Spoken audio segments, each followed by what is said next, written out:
All right, Frank, here we go. Number 9 on your list. Number 9, number 9, number 9, number 9. It's an old Beatles joke, sorry.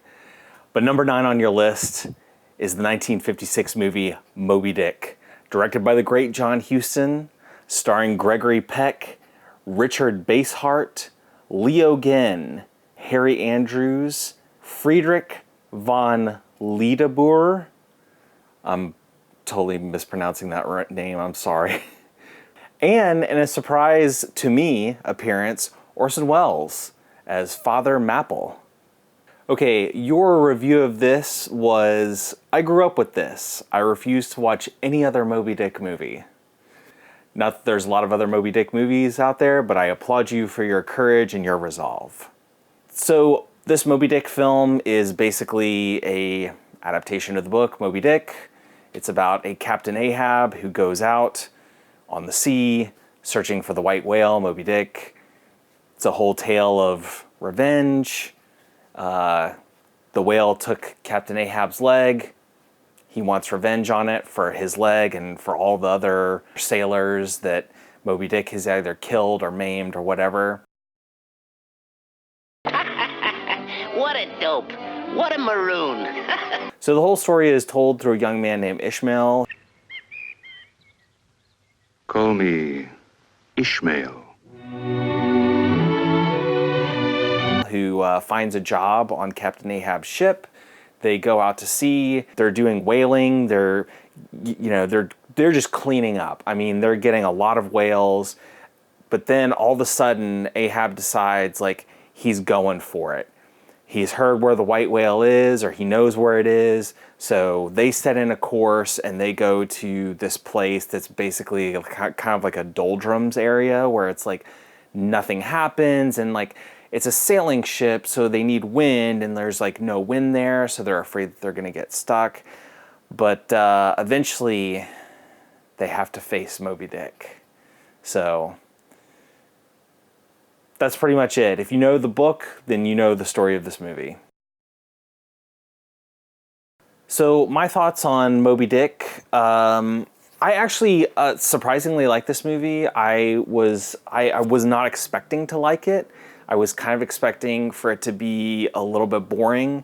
And then I found out it was directed by John Huston, and that perked me up a little bit. We have ourselves a confrontation. But I f***ed that up.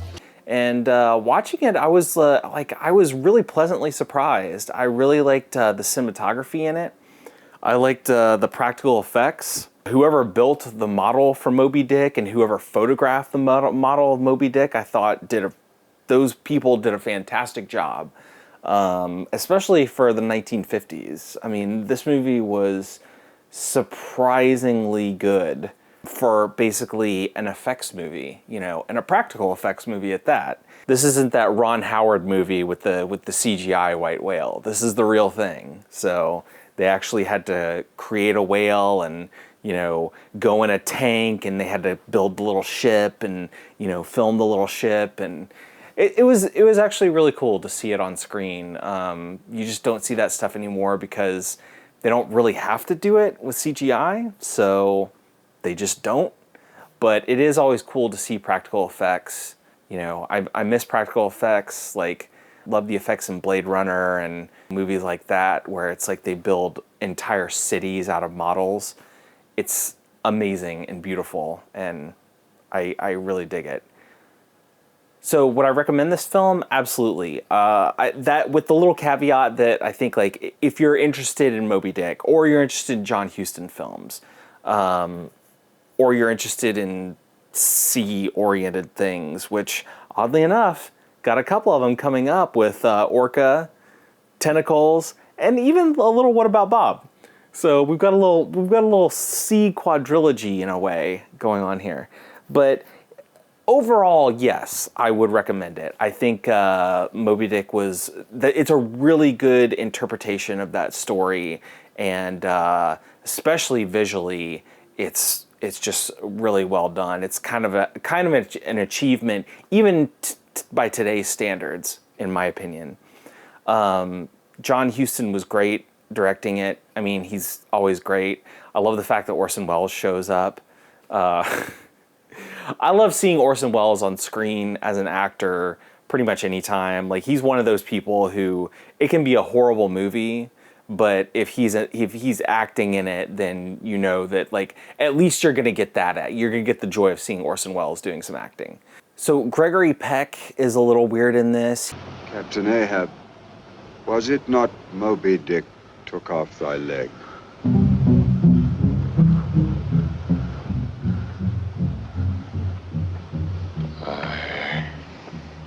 It was Moby Dick that tore my soul and body until they bled into each other.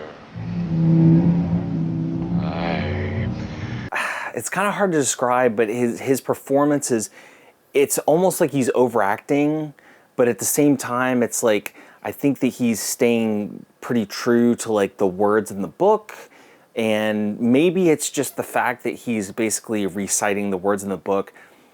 Maybe that makes it seem like he's overacting. I don't know. Like, I'm still kind of trying to figure that out. But yeah, I love Gregory Peck. He's great in a lot of movies, but in this movie, he's just kind of weird, you know?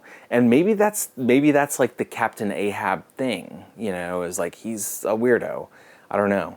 But yeah, this was a fun adventure film. And I did enjoy it, and I'm glad that I got a chance to watch it through your list here. So the next film in our little maritime series here is Orca, the Killer Whale.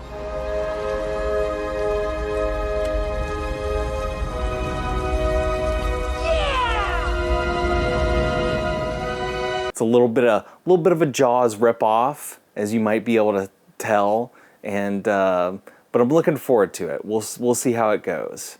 Until next time, Frank, and whoever else is watching this, have a good one.